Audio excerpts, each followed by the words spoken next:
Hello students, welcome to Step Up Academy. मैं अंजलि सिंह कुशवाहा और मैं हूं आपकी बायोलॉजी ट्यूटर। आज हम स्टार्ट करेंगे क्लास 12 के चैप्टर नंबर 7 जिसका नाम है ह्यूमन हेल्थ एंड डिजीज़ के एक बहुत ही इम्पॉर्टेंट और नए टॉपिक को स्टार्ट जो कि होगा इम्यूनिटी। इसके पहले वाला जो वीडियो था उसमें मैंने आपको समझाया था about human immune system. Immune system क्या है, कैसे काम करता है, कैसे बना है। मोस्ट इम्पॉर्टेंटली तो यही समझना था ना कि इम्यून सिस्टम कैसे बना है। अब इम्यून सिस्टम जो बॉडी में काम करवाता है, जो रिजल्ट होता है इम्यून सिस्टम के काम करने का, उसे हम बोलते हैं इम्यूनिटी। क्या बोलते हैं उसे हम? इम्यूनिटी। तो इम्यून सिस्टम का रिस्पॉन्स कहलाता है इम्यूनिटी। तो इम्यूनिटी क्या होता है? It is the ability of the immune system to fight the disease causing organism.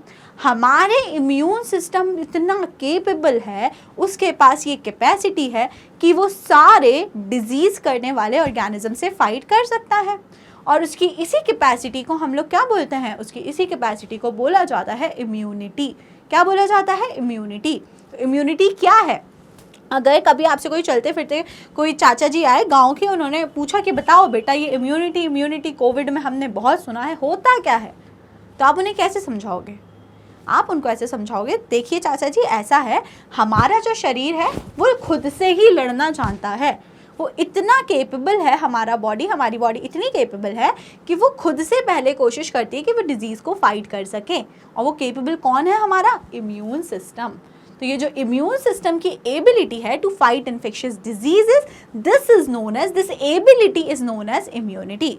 Is that clear students? Okay, now let's discuss types of immunity. Very very important section. Okay, school में तो definitely पूछेंगे ही पूछेंगे। और ये कुछ ऐसी चीज़ें जो आपको लाइफ लॉन्ग, अब आगे जब भी आप किसी भी फील्ड में जाओगे, ये चीज़ें आपको पढ़ना ही पढ़ना होगा। तो दीज आर द बेसिक्स, इसलिए आप काफ़ी ध्यान से पढ़िए इसको। टाइप्स ऑफ इम्यूनिटी जो होती है वो दो टाइप की होती है। कितनी? दो टाइप की। Number 1 we have innate immunity. कौन सी इम्यूनिटी होती है? सबसे पहले innate immunity. And second there is adaptive और the acquired immunity. Innate immunity and acquired immunity. Difference बहुत सीधा साधा डिफरेंस। क्या डिफरेंस है? जो इम्यूनिटी हमें बाय बर्थ मिली है, पैदा होने के साथ साथ में ही जो इम्यूनिटी हमारी बॉडी में प्रेजेंट है, that immunity is known as innate immunity और इनबॉर्न इम्यूनिटी। मतलब पैदा होने के साथ साथ में ही हमको ये इम्यूनिटी मिली है। सेकेंडली वी हैव एडेप्टिव और द एक्वायर्ड इम्यूनिटी। मतलब कि क्या मतलब है इसका, एक्वायर्ड और एडेप्टिव इम्यूनिटी का? कि बाय बर्थ हमारी बॉडी में ये इम्यूनिटी नहीं थी, एडेप्टिव इम्यूनिटी। जैसे जैसे हम बड़े होते गए, इन्फेक्शंस ने हमें अफेक्ट करा, टाइम के साथ साथ ये इम्यूनिटी डेवलप हो गई। बाय बर्थ नहीं थी, विद टाइम धीरे धीरे धीरे करके ये डेवलप हो गई। So this is known as acquired और एडेप्टिव इम्यूनिटी। Okay, clear? ठीक है, तो दो टाइप की इम्यूनिटी होती है, innate immunity this is inborn and acquired और the adaptive immunity which one acquire in their life time. Okay, तो आपको इम्यूनिटी की डेफिनेशन क्लियर हुई and the two types of immunity. Now let's begin with innate immunity. पहले innate immunity को detail study करेंगे, उसके बाद एक्वायर्ड इम्यूनिटी को डिटेल स्टडी करेंगे। चलो तो शुरू करते हैं विद इन्नेट इम्यूनिटी। तो आपको अभी तक क्या पता है इन्नेट इम्यूनिटी के बारे में? It is non specific defence present at the time of birth. अभी तक आपको जो बात पता है वो ये पता है कि ये जो इम्यूनिटी है, इन्नेट इम्यूनिटी, ये बाय बर्थ प्रेजेंट होती है। Okay, second important point about innate immunity, it is non-specific. Now what do you understand by non-specific? क्या होता है non-specific? तो देखो, non-specific का मतलब होता है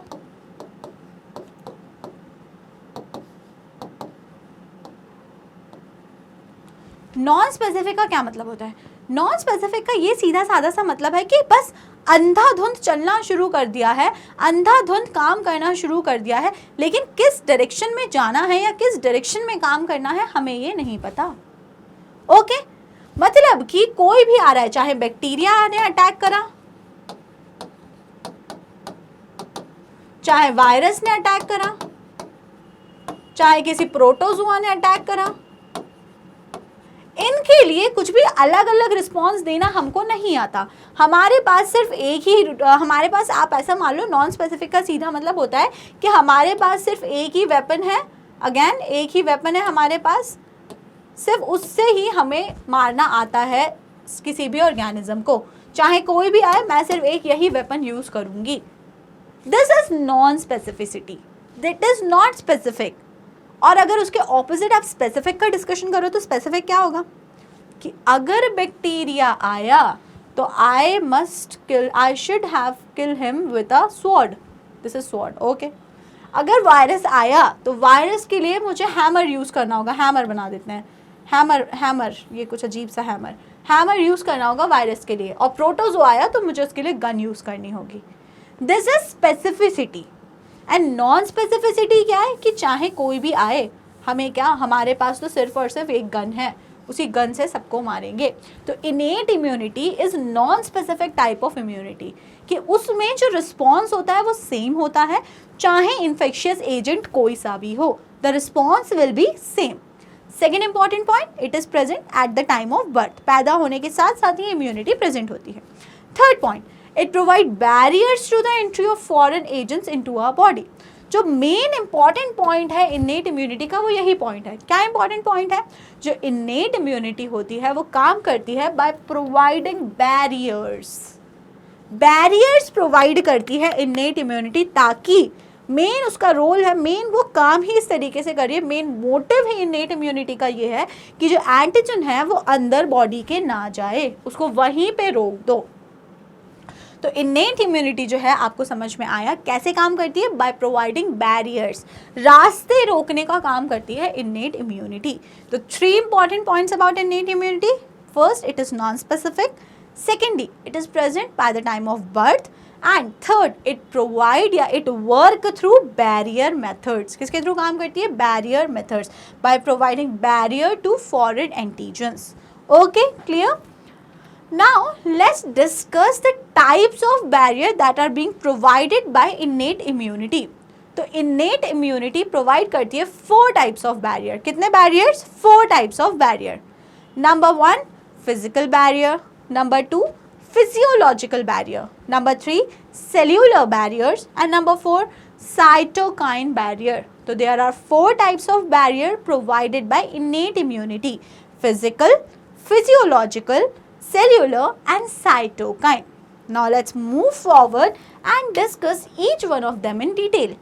सबसे पहले आप देखिए फिजिकल बैरियर। फिजिकल से आप क्या समझते हैं बताइए?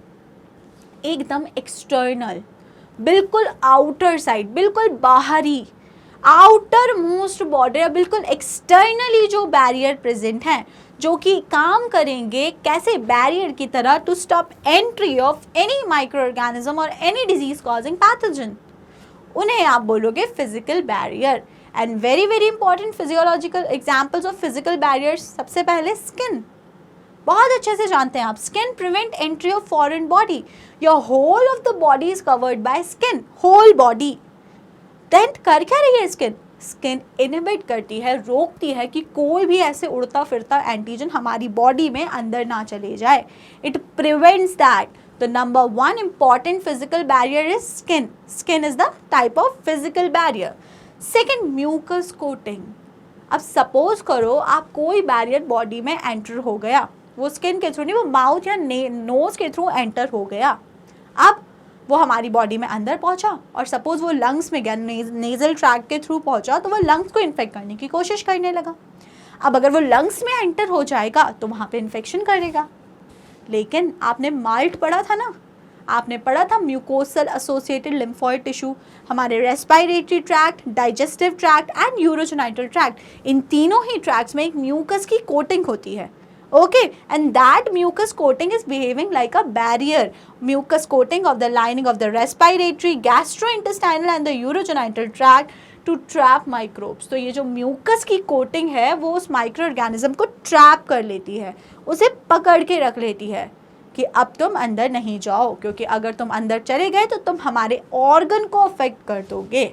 ओके, तो फिजिकल बैरियर्स में आपको 2 एग्जाम्पल्स क्या क्या याद रखना है? Number 1 skin and number 2 mucus coating in respiratory, urogenital and GIT. Okay, clear? Good. Now let's move to second type of barrier known as physiological barrier. तो physiological barrier mainly physiological barrier का काम कैसे होता है, जब body में कोई infectious agent आया तो जो भी फिजियोलॉजिकल चेंजेस आ रहे हैं एट द लेवल कि जिस लेवल पे बॉडी चीज़ों को खुद कंट्रोल करने की कोशिश कर रही है, वहाँ पे एक्टिवेट होते हैं फिजियोलॉजिकल बैरियर. तो दे प्रिवेंट माइक्रोबियल ग्रोथ. तो they get activated and they try to prevent the growth of any kind of microbes. Okay, then it include gastric HCl, जो हमारे स्टमक में HCl होता है. It is an example of physiological barrier.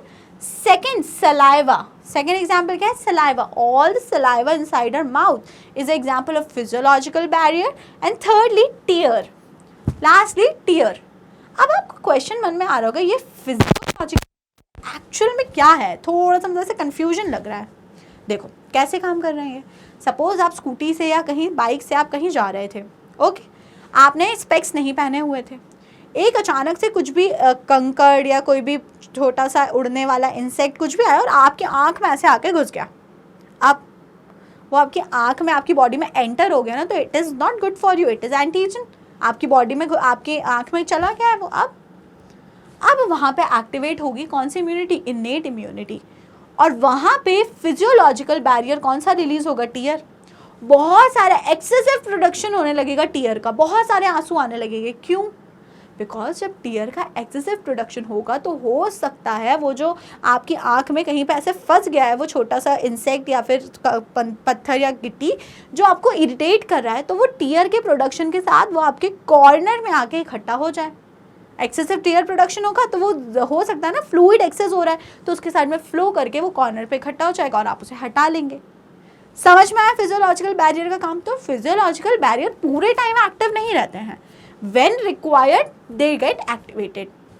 आपको भूख लग रही है बहुत ज़ोर से, तभी आपके स्टमक में HCl का रिलीज होता है. ऐसे ही बेफिजूल में पूरे टाइम HCl रिलीज नहीं होता रहता. ओके, एंड साथ ही साथ कोई भी एक ऐसा ऑर्गेनिज्म जो स्टमक में एंटर हो गया है, जो लग रहा है बॉडी को सही नहीं है, तब उस टाइम पे HCl प्रोड्यूस होगा. सलाइवेशन, जब भी कोई इन्फेक्शन होता है, आपको सपोज मुंह में छाले हो गया, कुछ भी हो गया, तो एक्सेस सलाइवेशन होने लगता है ना. तो वो क्यों हो रहा है? टू रिलीव यू, आपको रिलीफ देने के लिए, उस चीज़ को हील करने के लिए वो हो रहा है. तो role of physiological barrier clear हुआ आपको.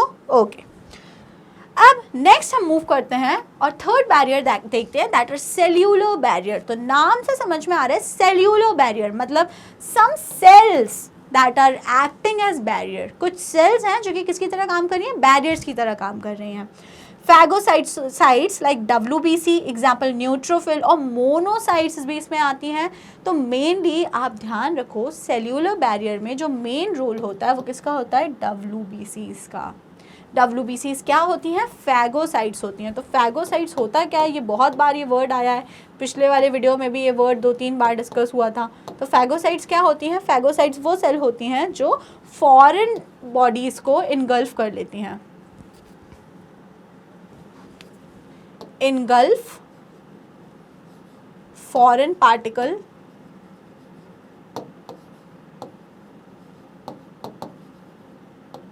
और एजेंट्स.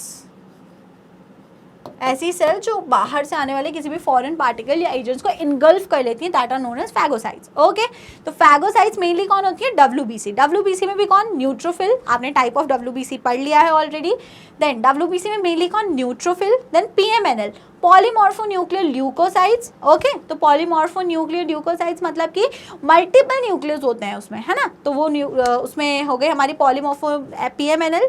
देन मोनोसाइट्स, बताया था मैंने आपको, डिफेंस मैकेनिज्म में रोल होता है neutrophil, monocytes. And lastly natural killer lymphocytes. तो मतलब एक टाइप की लिम्फोसाइट्स होती है जिसे हम लोग बोलते हैं नेचुरल किलर लिम्फोसाइट. अब आप बोलोगे मैम आपने ये तो पढ़ाया ही नहीं, आपने सिर्फ 2 टाइप की लिम्फोसाइट पढ़ाई थी, B lymphocyte and T lymphocyte. तो जो T लिम्फोसाइट होती है उसमें कई सारे टाइप होते हैं, T हेल्पर, नेचुरल किलर, है ना. तो इस तरीके से उसी लिम्फोसाइट का एक टाइप है नेचुरल किलर लिम्फोसाइट.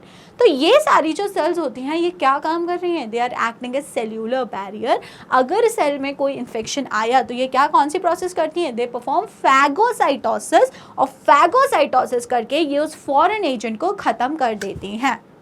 क्लियर, कोई डाउट. And lastly macrophages. तो तो आपको याद रखना है WBCs। WBCs में आप क्या क्या याद रखोगे? WBCs में आप याद रखोगे number 1 neutrophil, second PMNL, multiple वाली जो हमारी रहती हैं कौन? ल्यूकोसाइट्स या WBC, then monocytes and lastly lymphocytes. And एक और सेल आपका नाम जिसका नाम आप याद रखो मैक्रोफेजेस। क्या इसका नाम आप याद रख सकते हो? Macrophages. Clear? Done with cellular barriers? Okay, then lastly let's discuss last type of barrier known as cytokine barriers. Now what is cytokine barriers? तो cytokine barriers का ये मतलब है खुद तो फंस गए लेकिन दूसरे को बचा लेंगे। आप सपोज प्रैक्टिकल देने गए थे, ठीक है, प्रैक्टिकल दे रहे थे, आपका वाइवा था और आपका रोल नंबर 1 था, तो आप सबसे पहले अंदर गए, आपको कुछ आइडिया ही नहीं है, आपका तो रोल नंबर 1 है ना, तो उन्होंने सबसे पहले बुला दिया आपको वाइवा देने के लिए। अब उन्होंने आपसे क्वेश्चंस पूछना स्टार्ट करे, बताओ ये बताओ वो बताओ वो बताओ, आपको कुछ भी समझ ही नहीं आया, आप एकदम अपनी रोतली सी शक्ल लेके बाहर आ गए। अब जैसे ही आप बाहर आए तो रोल नंबर 2, 3, 4, 5 मतलब 2 to 10, रोल नंबर 2 to 10 बाहर वेट कर रहे थे अपनी टर्न का। बाहर आते से उनका क्वेश्चन होगा, अरे भाई क्या पूछा, भाई क्या पूछा, बताना बताना बताना।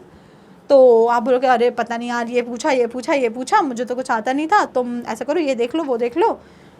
तो मतलब कि वो खुद तो बेचारा फंस गया था, वो कुछ कर नहीं पाया, उसको कुछ नहीं आ पाया, लेकिन उसने बाहर आके आपकी हेल्प ज़रूर कर दी। उसने आपको एक रफ आइडिया दे दिया, उसने आपको क्वेश्चंस बता दिए कि क्वेश्चन किस लेवल के पूछ रहा है, जो अंदर एक्सटर्नल बैठा हुआ है वाइवा लेने, वो किस लेवल के क्वेश्चंस पूछ रहे हैं, आपको कहीं ना कहीं रफ आइडिया वो देकर चले गए। सिमिलरली हमारी बॉडी में जब कोई सेल है, सपोज ये एक सेल थी और इसको बहुत सारे वायरस ने आके इन्फेक्शन कर दिया, ये जो मैं वाइट कलर से स्टार शेप के ड्रॉ कर रही हूँ, ये दीज आर वायरसेस। तो ये रेड कलर की सेल थी जिसको वाइट कलर के वायरस ने इन्फेक्ट कर दिया। Now this cell will release a substance known as cytokine. क्या रिलीज करेगी ये cell? A substance known as cytokine.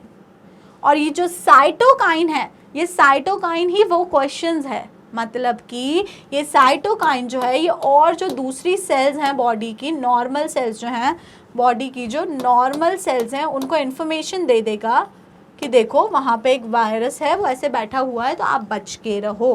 Okay, तो जो सेल्स इन्फेक्ट नहीं हुई हैं, साइटोकाइन उनको बचाने की कोशिश करेगा। किससे रिलीज हुआ साइटोकाइन? वायरस इन्फेक्टेड सेल से। किससे रिलीज होता है? वायरस इन्फेक्टेड सेल से। ओके, तो कोई अगर सेल है, a virus infected cell secrete a substance known as cytokine protein called interferon. तो साइटोकाइन प्रोटीन है, उसको एक स्पेसिफिक एक नेम दे दिया जिसका नाम है इंटरफेरॉन। तो साइटोकाइन कौन सा होता है? इंटरफेरॉन। साइटोकाइन का यहाँ पे मैं नेम मेंशन कर देती हूँ, इंटरफेरॉन। इंटरफेरॉन रिलीज होता है। तो इंटरफेरॉन क्या करेगा? It protect non infected cells from further viral infection. तो साइटोकाइन रिलीज करा यहाँ पर, है ना, जिसका नाम है इंटरफेरॉन। और उसने क्या करा इंटरफेरॉन ने? जो नॉन इन्फेक्टेड सेल है, जो सेल अभी ठीक ठाक है, जो नहीं इन्फेक्शन हुई है, जो नहीं इन्फेक्ट हुई हैं, उनको बचा लेगा। Okay, clear? कोई दिक्कत? Okay, so here we are done with innate immunity, and in innate immunity we studied about 4 types of barrier, that are physical barrier, physiological barrier, cellular barrier, and lastly cytokine barrier. Very very important. Okay, now let's begin with acquired immunity. Okay, ठीक है, चलो। तो अब acquired immunity के बारे में क्या बात आपको पहले से पता है? आपको पहले से पता है it develop during life time, it is not present by acquired during life time. पैदा होने के साथ में इम्यूनिटी आपकी बॉडी में नहीं रहती है, जैसे जैसे आप ग्रो करते हो वैसे वैसे ये इम्यूनिटी धीरे धीरे डेवलप होती है। ओके, चलो। और अब दूसरी बात सीखते हैं, it is pathogen specific. Innate immunity में हमने सीखा था इट इज नॉन स्पेसिफिक, मतलब कि कोई सा भी इन्फेक्टिव एजेंट आ जाए, हमारे पास बचने का सिर्फ एक ही तरीका है, मतलब कि वो क्या थी? Non specificity. But in acquired immunity is specific, उसको अलग अलग इन्फेक्शियस एजेंट्स से अलग अलग तरीके से लड़ना आता है। उसके पास मल्टीपल वेपन्स हैं। किसके पास? एक्वायर्ड इम्यूनिटी के पास। जो पैथोजन आएगा उसको उसके अकॉर्डिंग उस वेपन से अटैक किया जाएगा। ओके, तो इट हैज़ मल्टीपल वेपन्स। तो पैथोजन स्पेसिफिक होती है कौन? सबसे पहली बात तो एक्वायर्ड इम्यूनिटी। दूसरी चीज, it do not develop in by birth, it develop during life time. It is characterized by memory, that is during first encounter of a pathogen, body produces primary response in low intensity. Third very very important point about acquired immunity is उसके पास में ability होती है to keep memory। क्या मैंने आपको innate immunity में कुछ भी ऐसा बोला कि नहीं अब वो याद रख लेगी innate immunity की कौन सा माइक्रोब आया था, मैं उसको पहचान लेती हूँ ताकि अगली बार आया तो और ज़ोर से मारूंगी? ऐसा इनेट इम्यूनिटी में मैंने आपको कभी भी बोला? नो, बिकॉज मेमोरी रखने की कैपेसिटी इनेट इम्यूनिटी के पास नहीं है। मेमोरी रखने की कैपेसिटी किसके पास है? एक्वायर्ड इम्यूनिटी के पास। तो एक्वायर्ड इम्यूनिटी की क्या 3 इंपॉर्टेंट फीचर हो गए? सबसे पहले it is specific, second it develop during lifetime, and third very very important point, it has the ability to keep memory. उसके पास ये कैपेसिटी है कि वो चीज़ों को याद करके रख सकती है। ओके, अब जब वो चीज़ों को याद करके रख सकती है तो क्या होता है? There are 2 type of response. सबसे पहले सपोज ये कुछ डेंजरस सा एक पैथोजन है, ये इसके तीत हैं बड़े बड़े, ओके, और इसके सींग भी हैं, ये कुछ भी डेंजरस सा एक पैथोजन है। इस पैथोजन ने आके आपकी बॉडी पर अटैक किया। Okay, attack. अब बॉडी ने क्या करा? यहाँ हमारी बॉडी पे अटैक किया। अब बॉडी ने इसको इंटर्न कुछ रिस्पॉन्स किया, करा ना इसको कुछ इंटर्न रिस्पॉन्स। बॉडी भी तो ऐसे थोड़ी ना कि हाँ इतनी भोली भाली कि हाँ ठीक है आओ मुझे पीट लो। नो, अगर आपने उसको अटैक किया बॉडी भी इंटर्न रिस्पॉन्स देगी। तो अभी ये जो था ये पहली बार बॉडी से मिला था, पहली बार नया था, पहली बार इसने हमारी बॉडी को अटैक किया था। तो अभी जो बॉडी ने रिस्पॉन्स किया first time, this response is known as primary response. किसी भी एंटीजन को फेस करने के बाद, फर्स्ट टाइम फेस करने के बाद जो बॉडी रिस्पॉन्स करती है, it is known as primary response. और इसी प्राइमरी रिस्पॉन्स की मेमोरी हमारा एक्वायर्ड इम्यूनिटी जो है वो स्टोर करके रखता है। जब प्राइमरी रिस्पॉन्स हुआ तो वो याद करके रख लेगा, इसकी फ़ोटो खींच लेगा अपने ब्रेन में कि हाँ कुछ ऐसा ऐसा दिखने वाला ऐसा आया था तो मैंने उसको ऐसे अटैक किया था तो वो भाग गया था। This is what primary response. और उसकी क्या हो जाती है? मेमोरी हो जाती है। साथ ही साथ में it is of low intensity. जो प्राइमरी रिस्पॉन्स होता है वो कैसा होता है? It is of low intensity. तो कैसे समझेंगे लो इंटेंसिटी वाले रिस्पॉन्स को? कि भाई अभी नया पैथोजन ने आके हमें अटैक किया है तो अभी हमें उससे बचने का एग्जैक्ट तरीका नहीं पता था, इसलिए प्राइमरी रिस्पॉन्स कैसा होता है? It is of low intensity. अभी पहली बार चोर आपके घर में आया तो आप थोड़ा ना वैसे मेंटली प्रिपेयर्ड थे कि नहीं चोर आने वाला है। जैसे ही चोर आपके घर में एंटर हुआ, आपको पता चला चोर आया है तो सब लोग उठे, अरे डंडा कहाँ है, डंडा कहाँ है, डंडा कहाँ है, ढूंढो ढूंढो, डंडा निकालो, कोई बोलेगा कुछ निकालो कुछ निकालो। तो डंडा ढूंढने में ही आधा टाइम वेस्ट हो गया। तो जो रिस्पॉन्स हुआ वो थोड़ा सा लो हो गया, इंटेंसिटी थोड़ी सी लो हो गई। लेकिन अब सेम चोर आपके घर में दूसरी बार घुसा, सेम एंटीजन आपकी बॉडी में दूसरी बार अटैक करने के लिए आया। अब जब एक बार पहले चोरी हो चुकी है तो आप तैयारी बना के रखोगे ना, डंडे को किसी ऐसी जगह पे रखोगे जो सबको पता हो और बिल्कुल सीधे हो, मतलब नज़रों के सामने हो कि तुरंत इमीडिएटली आप उठा सको।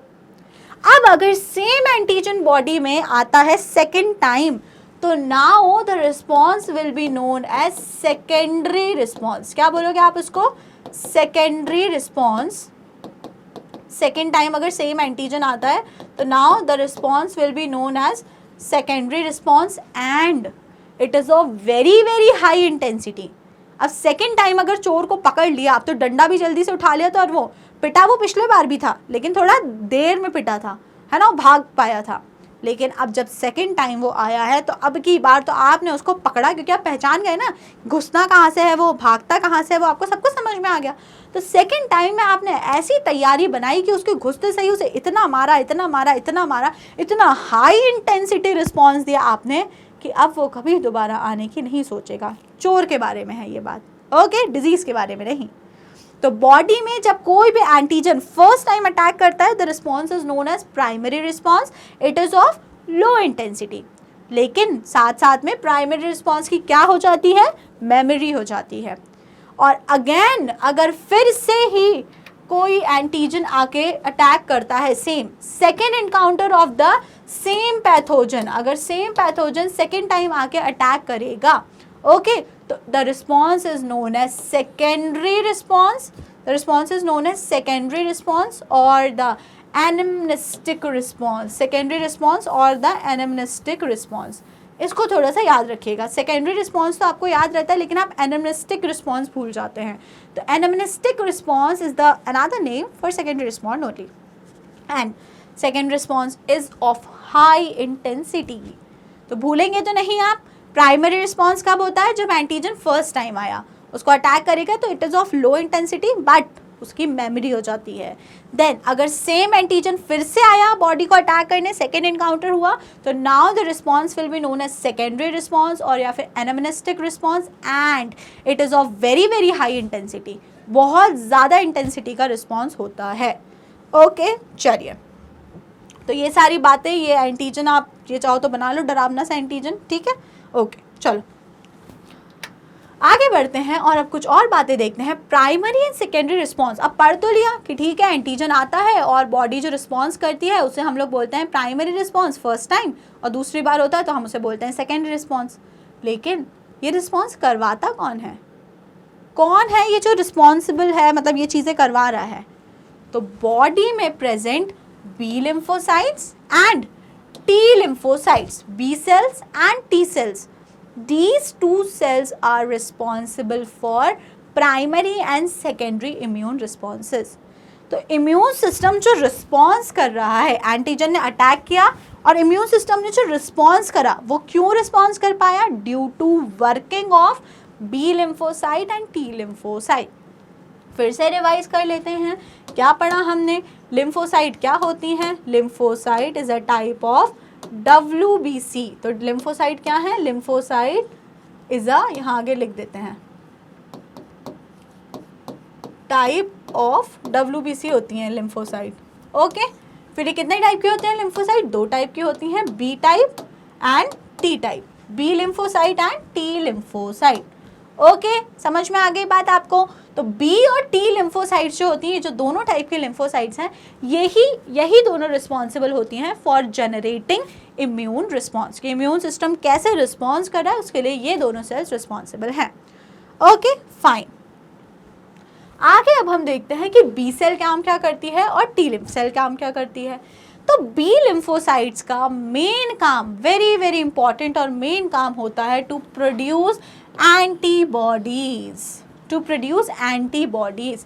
तो बी लिम्फोसाइट्स मेनली प्रोड्यूस करती है एंटीबॉडी, और एंटीबॉडी क्या होता है, तो एंटीबॉडी इज द वेपन जिससे बॉडी फाइट करती है विद द एंटीजन। एंटीजन से फाइट करने के लिए जो चीज़ चाहिए होती है बॉडी में, that is known as antibody, and antibodies are produced by B lymphocytes. कौन प्रोड्यूस करता है antibodies, B lymphocyte, B lymphocyte and antibody, B से आप याद रख लो। These are proteins to fight with pathogen. और एंटीबॉडी होता क्या है, तो एंटीबॉडी की डेफिनेशन वैसे कहीं भी लिखने को नहीं आएगी, लेकिन अगर कहीं लिखने को आती है तो आप ध्यान रखें क्या लिखेंगे आप, एंटीबॉडीज आर द प्रोटीन। क्या होते हैं एंटीबॉडी, प्रोटीन होते हैं that fight with the pathogen, जो पैथोजन से फाइट करते हैं। And if we talk about T lymphocyte, तो टी लिम्फोसाइट का क्या चक्कर है, देखो T lymphocyte help B cell to produce antibody. अगर हम टी लिम्फोसाइट्स की बात करें तो वो खुद से एंटीबॉडी का प्रोडक्शन नहीं करती हैं, रादर जो टी लिम्फोसाइट हैं वो हेल्प करती हैं बी लिम्फोसाइट को टू प्रोड्यूस एंटीबॉडी। उनको हेल्प करते हैं कि हाँ ठीक है, ऐसे ऐसे इस तरीके से एंटीबॉडी बनाओ। तो एंटीबॉडी प्रोडक्शन का काम किसका हो गया, बी लिम्फोसाइट। एंटीबॉडी होते क्या है, तो antibody are the protein that fight with the pathogen. Okay, and T lymphocyte क्या करती हैं, they itself do not produce antibodies, rather they help B lymphocyte to produce antibody. Okay, खुद से antibody नहीं आता प्रोड्यूस करना, हम हेल्प कर देंगे बी लिम्फोसाइट को कि एंटीबॉडी बनाए। इसीलिए जॉइंटली इम्यूनिटी का जब हम पढ़ते हैं तो हम बी रोल उसमें समझते हैं। क्लियर? ओके, कोई भी डाउट? नो। अब हम आगे समझते हैं structure of a antibody, very very important. तो what is antibody? It is nothing but it is protein, नहीं बस प्रोटीन है, प्रोटीन। तो कैसा प्रोटीन है ये? एक पॉलीपेप्टाइड है विद 2 चेन्स, विद 4 चेन्स। कितनी चेन्स है उसमें? 4 चेन्स। तो 4 पॉलीपेप्टाइड चेन वाला एक प्रोटीन है। आपने पढ़ा है प्रोटीन का structure, protein is formed by amino acids. Amino acids ने जुड़ जुड़ के 1 चेन बनाई, 2 चेन बनाई, 3 चेन बनाई, 4 चेन बनाई। तो इन चेन्स को बोलते हैं पॉलीपेप्टाइड चेन। और एंटीबॉडी में ऐसी कितनी चेन्स प्रेजेंट है? तो there are 4 such chains present in structure of a antibody. तो एंटीबॉडी का जो स्ट्रक्चर होता है वो वाई शेप का होता है। किस शेप का होता है? वाई शेप का। ओके, वाई शेप का होता है and it constitute 4 chain. Among 4 chain there are 2 heavy chains जो आपको ब्लू कलर के दिख रही हैं।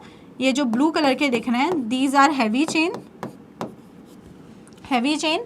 और जो साइड में आपको 2 स्मॉल चेन दिख रही हैं, द ग्रीनिश कलर, ये जो ग्रीन वाली हैं, these are the light chains, these are the light chains.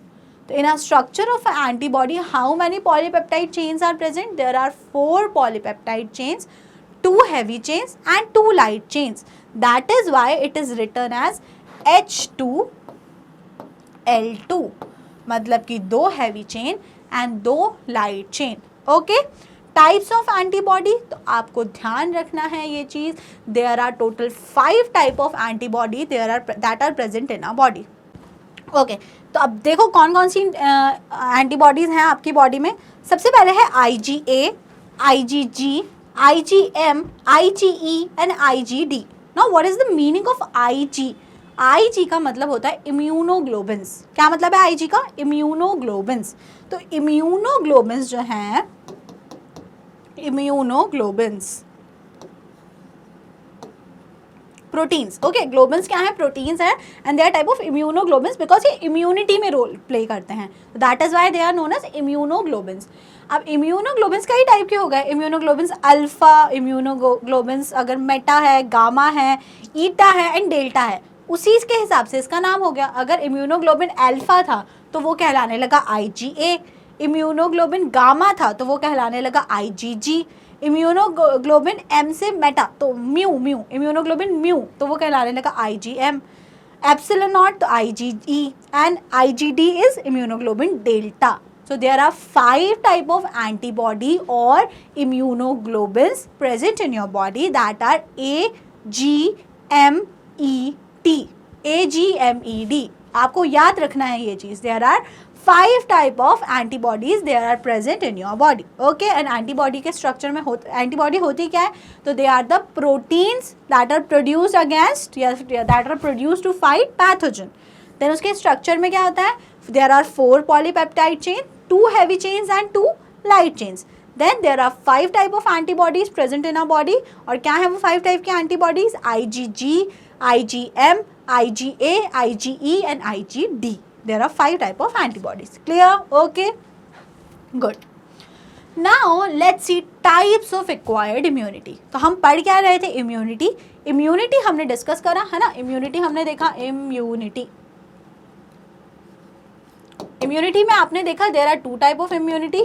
इनेट immunity simply by barrier methods, तो आपने उसमें 4 टाइप्स के बैरियर देखे, इनेट इम्यूनिटी। और हमने दूसरा देखा अडैप्टिव या फिर एक्वायर्ड इम्यूनिटी। तो अडैप्टिव या एक्वायर्ड इम्यूनिटी में आपको ये समझ में आया कि इसमें जो होता है हमारी लिम्फोसाइट्स, बी लिम्फोसाइट्स और टी लिम्फोसाइट्स रिस्पॉन्स करती हैं और इम्यून रिस्पॉन्स प्रोवाइड करती हैं। Now this adaptive immunity is again divided into 2 types that are humoral or antibody mediated response and second cell mediated response, AMI and CMI, antibody mediated response and cell mediated response. These are 2 types of adaptive immunity. Adaptive immunity को भी further 2 parts में divide कर दिया गया है, humoral और antibody mediated response. Humoral is always related to blood. Humoral is always related to blood. तो आप याद रखो ह्यूमोरल या फिर एंटीबॉडी प्रोडक्शन होगा, सेकंड या तो सेल मीडिएटेड या तो सेल खुद से ही इम्यून रिस्पॉन्स देगी। तो these are two type of adaptive immunity. Let's see each of them in detail. इन दोनों को डिटेल में देखते हैं. सबसे पहले हम बात करते हैं अगर ह्यूमोरल और एंटीबॉडी मीडिएटेड रिस्पॉन्स की, तो आपको इसमें क्या समझ में आएगा? It is the immune response mediated bye antibodies.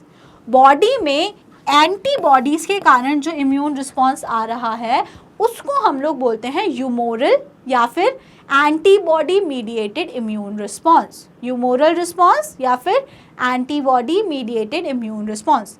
And antibodies are produced by which type of lymphocytes? Very very good. They are produced by B lymphocytes.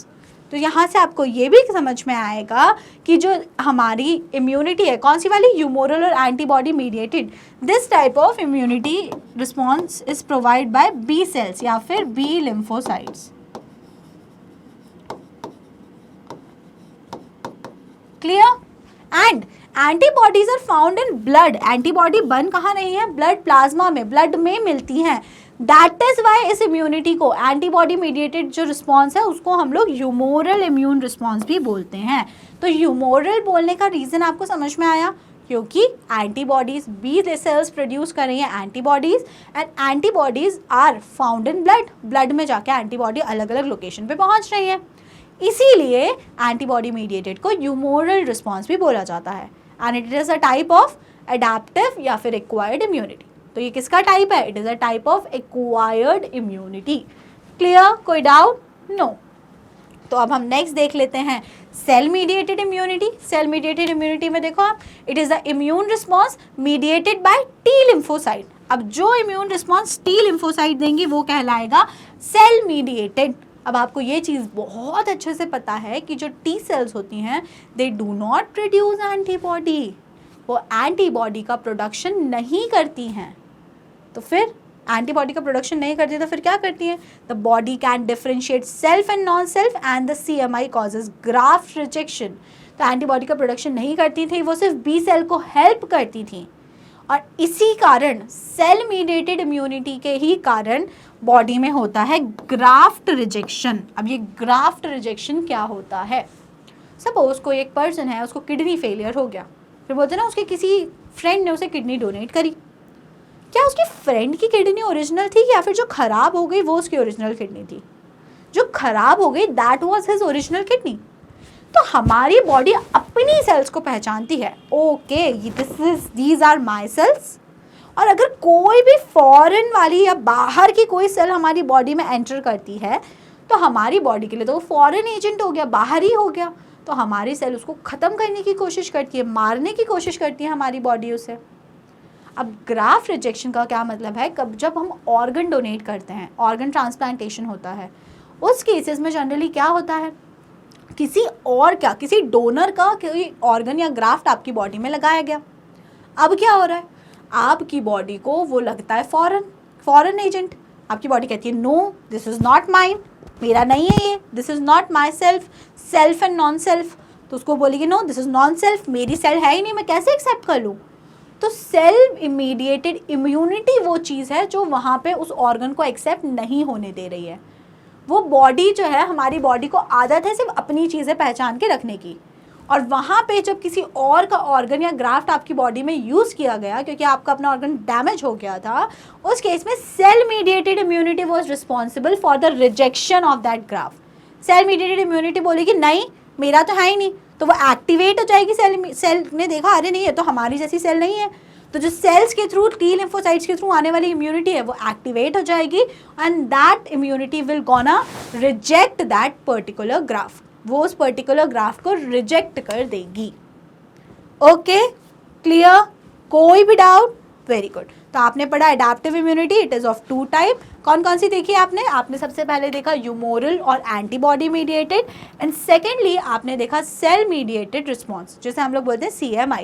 And for graft rejection which type of immunity is responsible? For graft rejection cell mediated immunity is responsible. Secondly जो humoral immunity है it is provided by B lymphocytes, and जो cell mediated immunity है it is provided by T lymphocytes. Is that clear? Okay. Next अब हम देखते हैं acquired immunity में tissue matching and blood group matching are essential before undertaking any graft और transplant. After this the patient has to take immunosuppressants all the life long. ये वही बताया गया है जब भी कोई बॉडी में ग्राफ या ऑर्गन ट्रांसप्लांटेशन होता है तो ऑर्गन ट्रांसप्लांटेशन के पहले ब्लड ग्रुप मैच किया जाता है, ग्राफ मैचिंग की जाती है ताकि रिजेक्शन के चांसेस कम से कम हो। बिल्कुल क्लोज रिलेटिव से जनरली ग्राफ जो है उसको डोनर बनाया जाता है फॉर ग्राफ ताकि रिजेक्शन के चांसेस कम हो। लेकिन उसके बावजूद भी जो एक्सेप्टर होता है ना, जिसने डोनेट करा वो नहीं, जिसने एक्सेप्ट करा है वो पर्टिकुलर ऑर्गन, उस पर्सन को लाइफ टाइम इम्यूनोसप्रेसेंट ड्रग्स लेने पड़ते हैं। क्यों लेने पड़ते हैं इम्यूनोसप्रेसेंट ड्रग? ताकि उनकी टी लिम्फोसाइट्स जो है वो थोड़ी सी सप्रेस होके रहें। अगर वो इम्यूनोसप्रेसेंट्स नहीं लेंगे तो क्या होगा सोचो आप, जो टी लिम्फोसाइट्स हैं वो एक्टिवेट होंगी, सेल मीडिएटेड इम्यूनिटी एक्टिवेट होगी और ये जो ग्राफ्ट उनकी बॉडी में आके बाहर, अब वो तो किसी और का ही ऑर्गन है ना, जो उनका ग्राफ्ट उनकी बॉडी में यूज़ किया गया है वो बार बार उसे रिजेक्ट करने की कोशिश करेगी। इसके लिए उस पर्सन को लाइफ टाइम इम्यूनोसप्रेसेंट्स कंज्यूम करने पड़ेंगे। आ गई बात समझ? पक्का? कोई डाउट? तो ये इसीलिए before any transfusion reaction, before any transplant, everything was matched in detail. Okay, clear? So here we are done with what? Acquired immunity. Now acquired immunity के फर्दर दो टाइप आपको देखना है। अभी हमने जो दो टाइप डिस्कस करे, कौन से दो टाइप हमने डिस्कस करे थे एक्वायर्ड इम्यूनिटी के?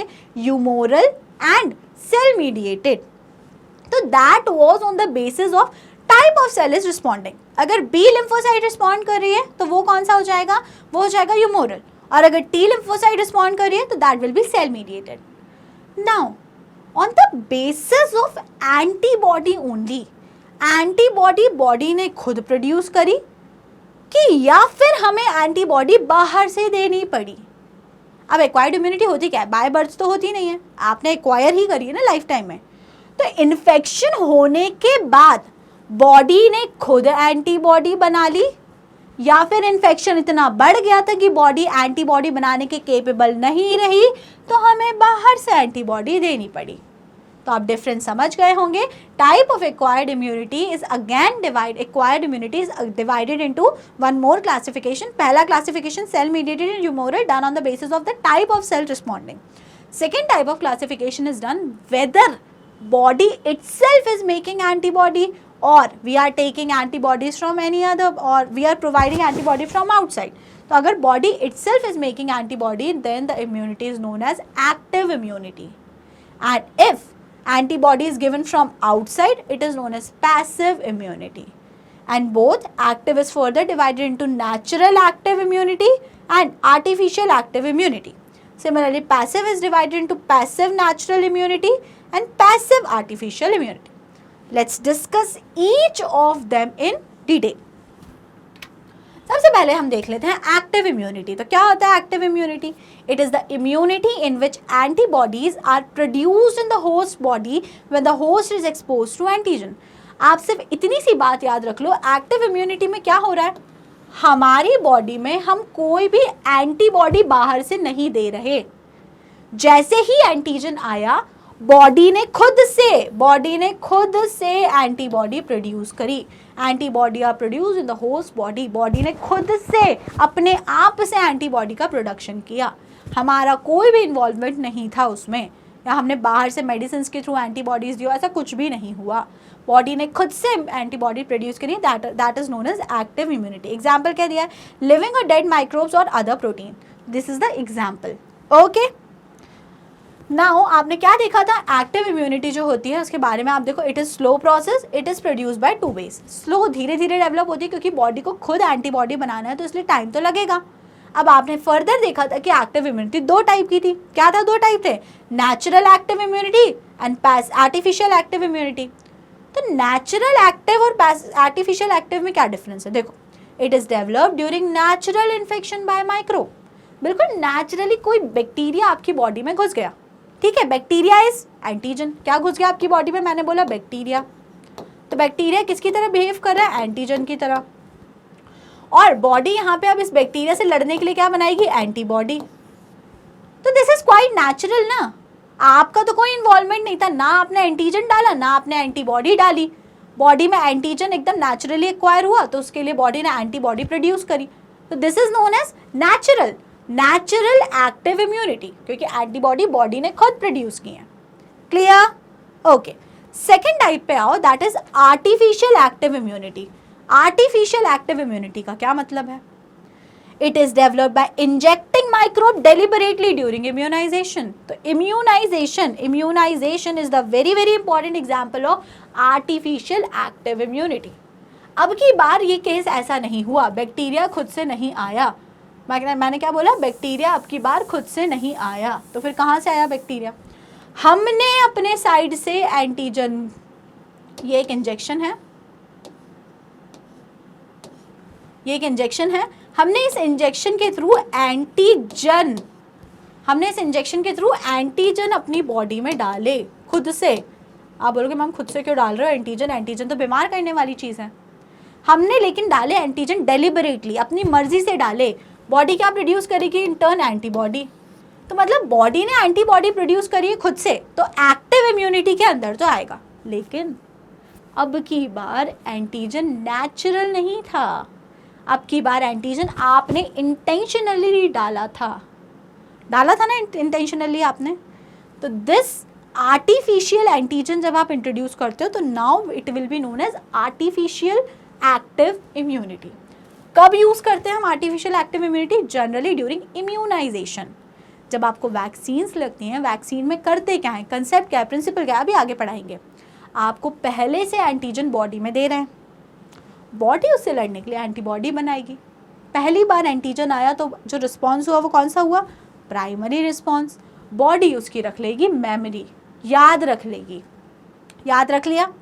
अब कभी जब आप बड़े हुए फ्यूचर में अगर वो सेम इन्फेक्शन आया, बॉडी के पास ऑलरेडी उस फर्स्ट इन्फेक्शन की जो हमने डेलिबरेटली करवाया था उसकी मेमोरी है, and immune system will act accordingly. समझ आ गई बात? पक्का? तो आपको दोनों चीजें क्लियर हुई, natural active and artificial active immunity. Examples are very important. तो दिस यहाँ पे क्या है? नेचुरल एक्टिव में एंटीजन इज वेरी नेचुरल, और आर्टिफिशियल एक्टिव में क्या नेचुरल नहीं रह गया? Antigen is not natural, antigen is artificial, deliberately insert किया है। दोनों केसेस में antibodies produced by our own very own body. Okay, clear active immunity? कोई भी डाउट? नो?